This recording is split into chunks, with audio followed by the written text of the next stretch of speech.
I guess so. And baby, hey, good morning. Welcome. Pat Sullivan, Denny Smith. It's Saturday's Home and Garden program, brought to you in part by the Michaelis Corporation. Richard Michaelis is in studio, and the naming rights, whether it's to Deer Creek or everything's for sale. Lucas Oil, and Richard hit the big one and was able to get the naming rights to this show.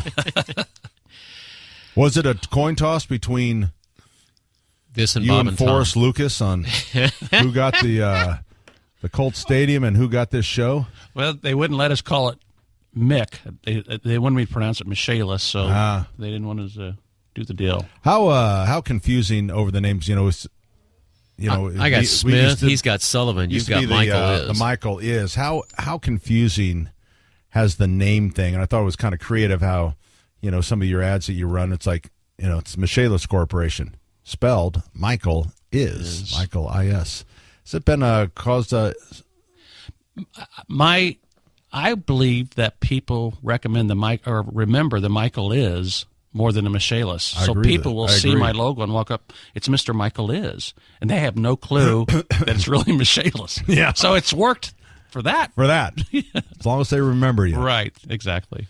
Yeah. That is really interesting. All right, so this time of year, you guys are what's driving the business right now? Generally this time of the year is when we're going to see more house fires, business fires. Yeah. As horrible as it is, and generally it's something to do with additional heating systems, people inside the homes instead of outside, so a lot more activity in homes. So I guess more of an opportunity for an accident to occur. We're going to see frozen pipes when it gets really, really, really cold. Have you ever seen the great big stalagmites, like the waterfalls coming out the windows, all frozen? I have. One of my plumbers caused one of those once, and I took pictures, and I'll never forget it. It's terrifying. This was a house that was a 4-story home, including the basement, and it started in the master suite, the jacuzzi on the outside wall, and all the way to the basement was an ice sculpture. It was actually beautiful while it was frozen. It's just when we thawed it down and dried it that it got really, really messy. Got really ugly. Yes. Now, do you have a great big? You showed us that truck that when you were coming back, the stainless steel truck. Now, is that an extraction truck?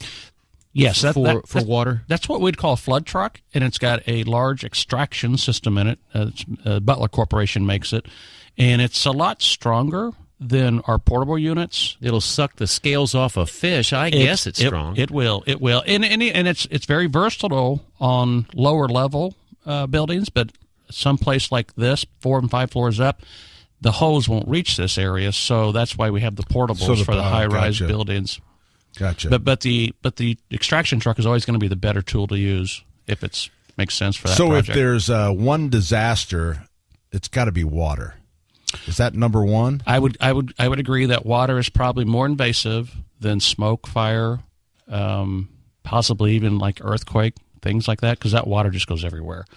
And most materials in buildings do not like water. Yeah. And of course, fire, you get a little of both. Because obviously you get the water damage. Now, in my place, we didn't have as much water damage as we thought. Well, that's what I was going to comment. I was in a house fire earlier this week, and it was a basement fire. And I couldn't find any water. Now, there was a lot of content in the house, so maybe it absorbed a lot of it. But if you were to walk in and look at this house, you would think, well, where'd all the smoke come from? Where's the water? Where's the fire? And it was hard to find because it disappeared, I guess, into the contents. That is one of my nightmares. I have 2 nightmares. One has to do with water that's in the basement that I can't get stopped. I'm not going to tell you what the other one is, but it has something to do with Pat Sullivan. It's the Belinsky triplets. Oh, my gosh. I just, and as a plumber, I can't tell you how many times I walked into flooded basements that were either sewage or subsurface water.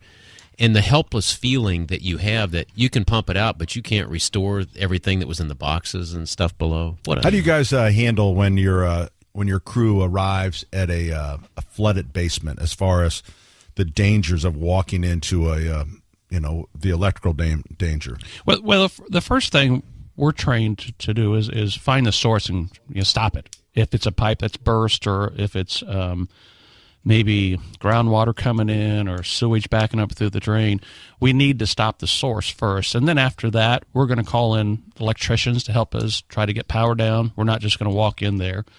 And then once it's safe, then we're going to suit up. We're going to put our boots on. We're going to put our suits on, whatever we need, depending on if it's sewage or what we call clean water or poopy water. Right, exactly. Is that not the technical term you use? No, we don't use that. We call it either Category 3 or we'll call it raw sewage.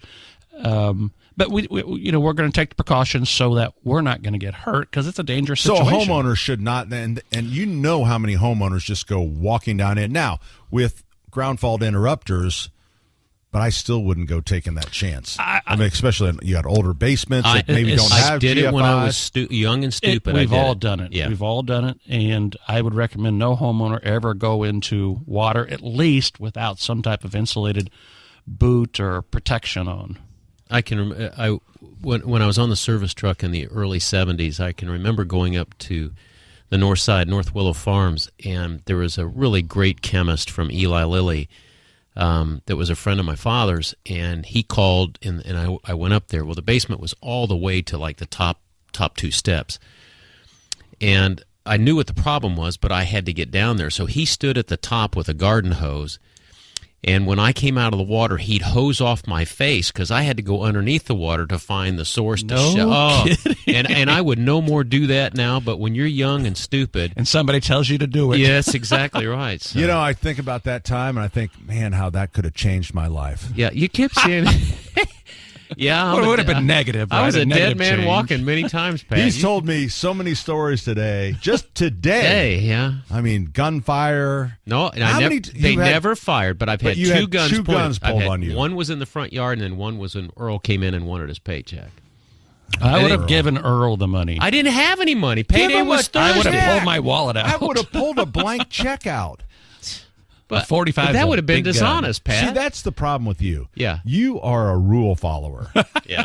I mean, I am I will say for that forgiveness. When you see a 45, that is a big bullet hole. That's why barrel. Earl would have gotten a check and his Christmas bonus. The problem even was, in July. I wasn't even scared. I just knew that I couldn't write him. I said, Earl, payday's dead or alive. Payday's all those Thursday. years ago, that could have changed the course of my life and Alice Sanderson made said I things was easier stupid. for me. She was right. She's a smart woman. She's a smart woman. We're coming right back. Richard Michaelis is our guest. Your calls at 239-9393. 9393.